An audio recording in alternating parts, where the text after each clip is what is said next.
আলাইকুম সবাই, আশা করছি সবাই ভালো আছেন। আমি আলহামদুলিল্লাহ আল্লাহর রহমতে ভালো আছি। আমি সুরাইয়া বলছি, সুরাইয়াস ডেইলি কুকিং থেকে সবাইকে স্বাগতম। আমি আরেকটি নতুন ব্লগ নিয়ে আপনাদের মাঝে চলে এসেছি। আশা করছি আপনাদের কাছে ভালো লাগবে।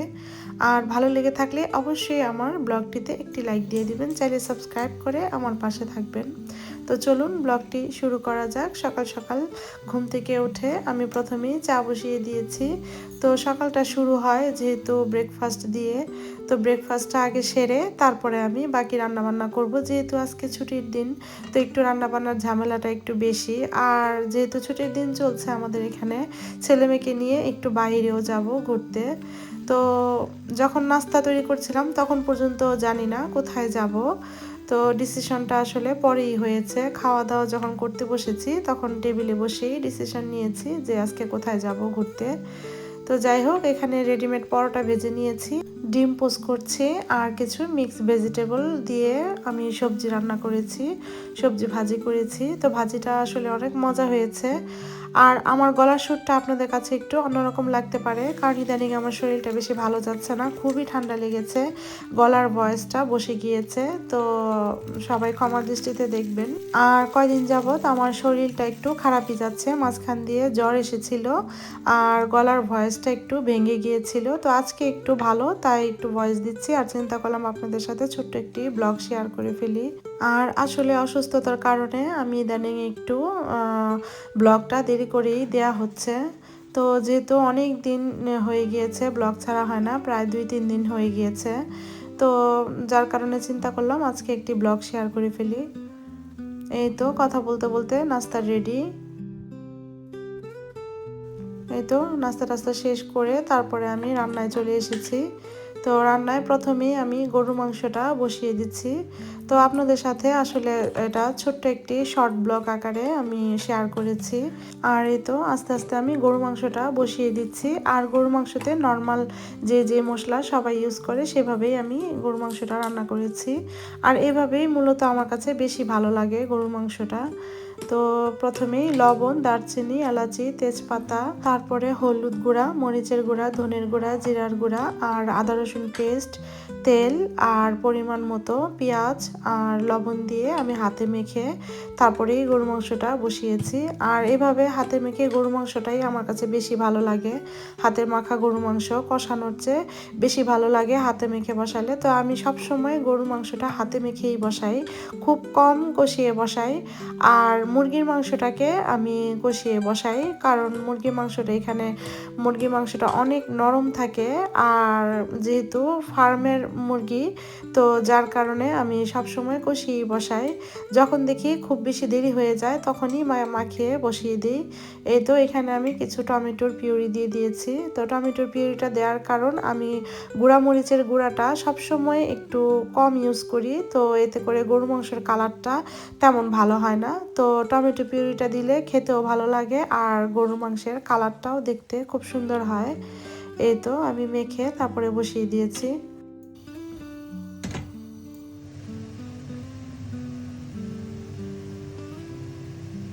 আর অপর পাশের চুলাতে আমি এখন চিকেন চিলি বসিয়ে দিব। তো আমার মেয়ে বলছিল চিকেন চিলি খাবে, তো যার কারণে আমি একটু চিকেন চিলি বসিয়ে দিলাম। আর এখানে পরিমাণ মতো তেল দিয়েছি, কিছুটা পেঁয়াজ দিয়েছি। তো পেঁয়াজের পরিমাণটা আমি একটু বেশি করিয়ে দিয়েছি। আর এখানে আদা রসুন পেস্ট দিয়ে দিয়েছি প্রায় 2 টেবিল স্পুনের মতো। আর এখানে প্রায় হাফ কেজির চেয়েও একটু বেশি আছে বোনলেস চিকেন, আমি ছোট ছোট করে কেটে তারপরে দিয়ে দিয়েছি। পরিমাণ মতো লবণ দিয়ে তারপরে আমি ঢেকে দিয়েছি কিছুক্ষণের জন্য। আর এদিকটাতে গরু মাংসটাকেও কষিয়ে তারপরে এখন আমি আলু দিয়ে ঝোল দিয়ে দিব।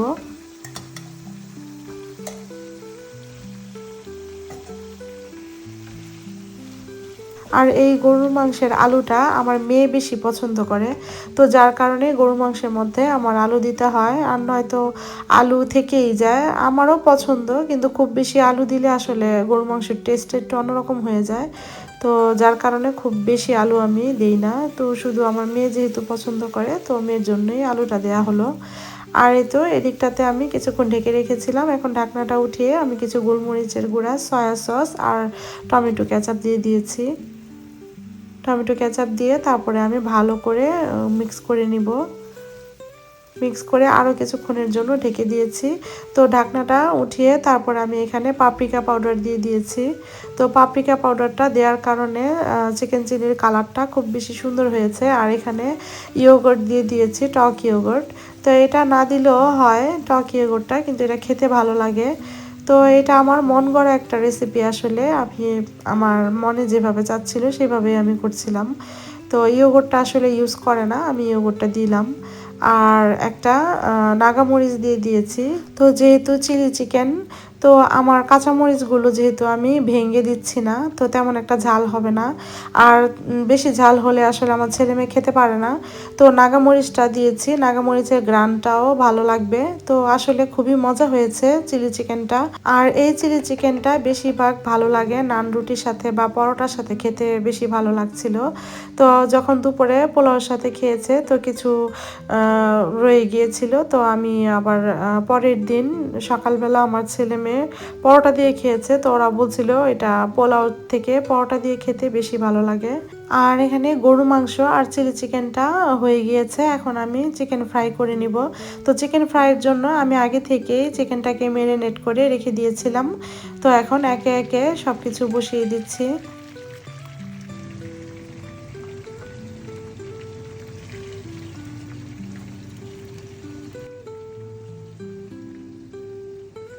আর এদিকটাতে পোলাওটাও মোটামুটি হয়ে গিয়েছে।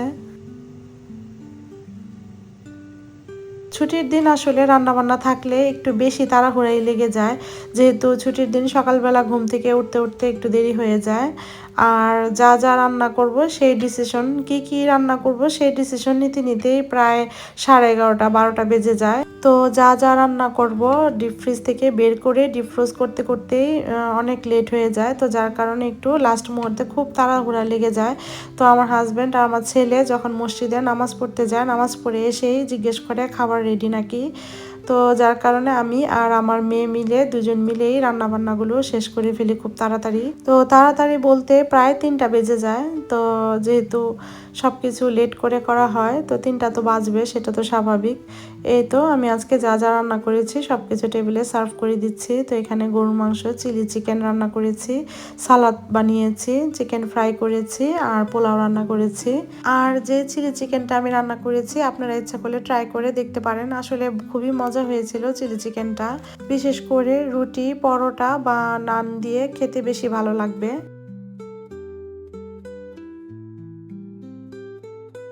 তো যাই হোক, এই তো রান্নাবান্না শেষ, এখন আমরা খাওয়া দাওয়া করে তারপরে আমরা বের হয়ে গিয়েছি। তো সেদিনকার ওয়েদারটা একটু খারাপই ছিল, মানে এই রৌদ্র এই বৃষ্টি এরকম টাইপের ওয়েদার ছিল। তো এখানে রেইনবো উঠেছে, তো রেইনবোটা দেখে আসলে খুবই ভালো লাগলো। তো যদিও পুরোপুরি দেখা যায়নি, দূর থেকে হালকা হালকা হয়তোবা আমরা বের হতে হতে চলে গিয়েছে, তো আরো আগে হয়তোবা বড় করে উঠেছিল। তো খুব ভালো লাগছিল রাস্তা দিয়ে যখন যাচ্ছিলাম, আর দেখতে খুবই ভালো লাগছিল। একটু ভিডিও করে নিলাম। আর এদিকে একটা সুন্দর লেকের পাড়ে চলে এসেছি। তো লেকের পাড়টা দেখে মনটা জুড়ে গেল, খুবই ভালো লাগছিল। আর এই লেকের পানির কালারটা এত সুন্দর একটা কালার, আসলে বলে বোঝানো যাচ্ছে না, এত সুন্দর একটা জায়গা। তো খুবই সুন্দর। এখানে বিশাল বড় একটা হোটেলও আছে। তো এখানে হোটেলে যারা আসে থাকে, এরাও এই লেকের পাড়টা খুবই এনজয় করে। তো অনেক মানুষ ছিল, খুবই ভালো লেগেছে। অনেকক্ষণ এখানে বসেছিলাম, কিছুক্ষণ হেঁটেছি, অনেক ভালো লেগেছে। তো আমার হাজবেন্ড বলল এই লেকের কাছ দিয়ে আরেকটা বড় একটা শপিং মল আছে, তো আমাদেরকে নিয়ে যাবে। তো যেহেতু আমাদের খাওয়া দাওয়া করতে করতে আসলে দেরি হয়ে গিয়েছে, তো খাওয়া দাওয়া করে তারপর রেডি হয়ে আসতে আসতে প্রায় 5টা বেজে গিয়েছে। তো এখানে আরেকটু আগে আগে গেলে আসলে বেশি ভালো লাগবে।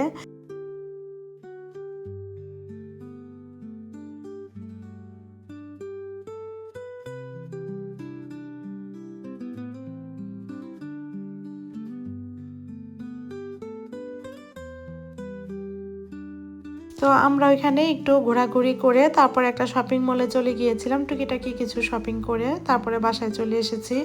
আর শপিং মলে যেতে যেতেও প্রায় সবকিছু বন্ধ হওয়ার পথে, তো যার কারণে তাড়াহুড়ার কারণে আর ভিডিও করতে পারিনি। আর এই তো এখানে বাসায় এসে আমার মেয়ের হঠাৎ করে মনে চাইলো মিষ্টি বানাতে। তো ও বলল আমাকে, মাম্মা আমি মিষ্টি বানাবো, তো কিভাবে কিভাবে করব আমাকে একটু দেখিয়ে দাও। তো যেহেতু আমার শরীরটা বেশি ভালো যাচ্ছিল না, তো আমি বললাম যে তোমার যেভাবে তুমি পারো সেভাবেই করো, আমি এখন পারবো না তোমাকে বলতে। তো ওর যেভাবে মনে চায় ও সেভাবেই করেছে। তো যতটুক আইডিয়া যতটুক আছে যে আমি মাঝে মধ্যে মিষ্টি বানাই, ওটা আর কি খেয়াল আছে, তো ওটা খেয়াল করেই ও বানিয়েছে। তো মিষ্টিগুলা খুবই সুন্দর হয়েছে আর ভেতরে খুব সুন্দর করে শিরা ঢুকেছে আর খুব টেস্ট হয়েছে। তো আমার আজকের ব্লগটি এই পর্যন্তই। আপনাদের কাছে কেমন লেগেছে অবশ্যই কমেন্ট করে জানাবেন। সবাই ভালো থাকবেন, সুস্থ থাকবেন, হাসি খুশি থাকবেন। Thanks for watching. আল্লাহ হাফিজ, আসসালামু আলাইকুম।